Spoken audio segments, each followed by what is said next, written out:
Symbols are important. That great tree of peace.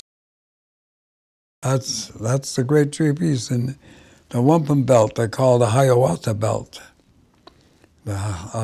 which is one of the original belts of the Confederacy, is the flag that we fly. I don't know whether you've ever seen it, but it's purple and white, because the wampum comes two colors, purple and white.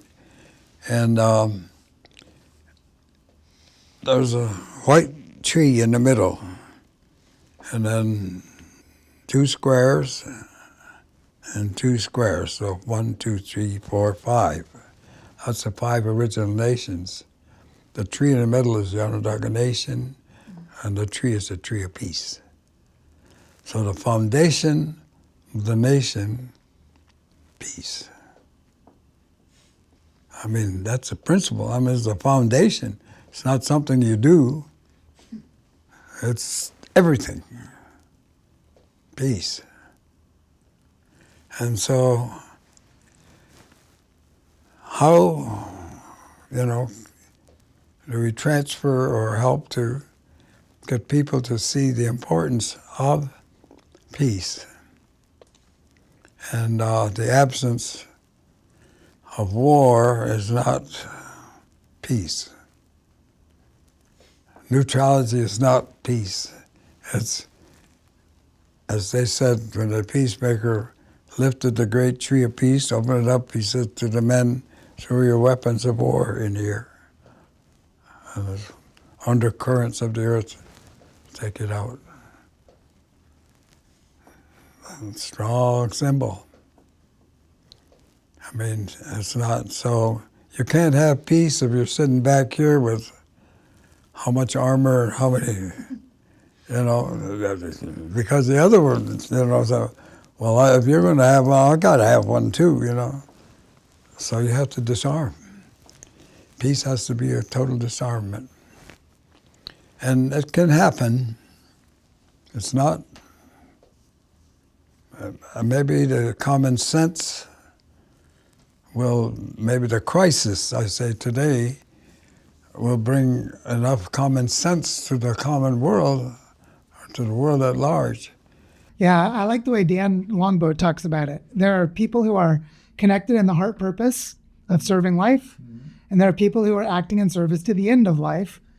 And pretty clear, you have lots of worldviews on both sides of that. So we can have incommensurate worldviews, they can come together. It's like, does the water flow in a way that brings life, or does it not? We are now in a crisis, not only existential crisis of the whole world heating up, but there's a exponential crisis of compounding of humanity. So 1950, 2.5 billion people. And today, 8 billion people. There's not enough water. Water is not fairly adjudicated. Water is where it is around the world. You're lucky you're near water, or you're not, you got a hard look. Water is life. So the adjudication of natural resources is not fairly so-called distributed or so forth. Some people have to do hard work, it's right here. Here we are, where we're sitting here today, is the northeast of North America. We got more water than anybody. 21% of the world's fresh water is in the Great Lakes. It's the largest concentration of fresh water. And people are looking at that.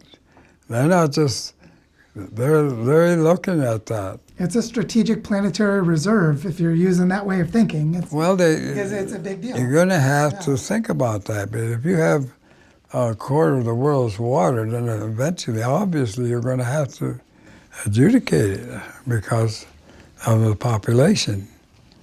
I know the coalition of all of the states around the lakes, including Canada, they've made a circle around those lakes right now.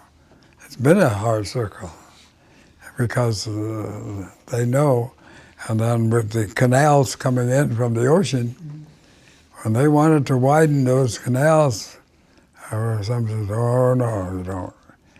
Bigger ships, because when you bring something in, you're going to take something back out. So water's the issue. Money is the driving force of the world today.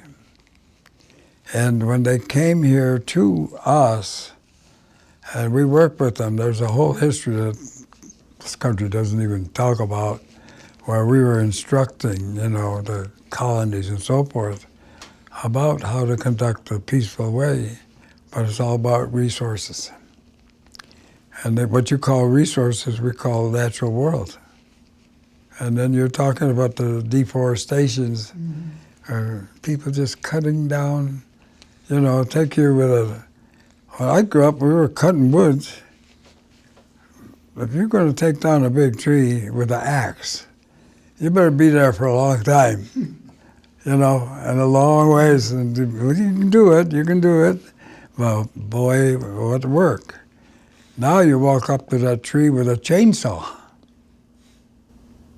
Do it in 5-6 minutes. Now that tree going to be 200 years old, but that chainsaw take it down in 5 or 6 minutes, and you're going to wait 200 years to see that tree again. So that kind of inequity is what you're facing, the onslaught against the natural forces, the resources. You call resources, we call our relatives. As complete disregard for the children of the future. What I guess someone's version of progress is, not understanding the consequences of that, and actually feeling entitled to that they can jeopardize the future for their present gain, like cashing checks at the expense of my grandchildren, your child. That's criminal from where we come from. That's why we have instruction, like when he was talking about, it's an instruction. Everything we do that tethers us to the natural world, so we understand it, from top to bottom, and understand our relationship to it, our duties and our responsibilities, not our authority. There's no authority. Nature is nature, it does what it does, and if you understand the rhythms of that nature and you live within those rhythms, you're going to live a good life. Value change for survival. Change your values.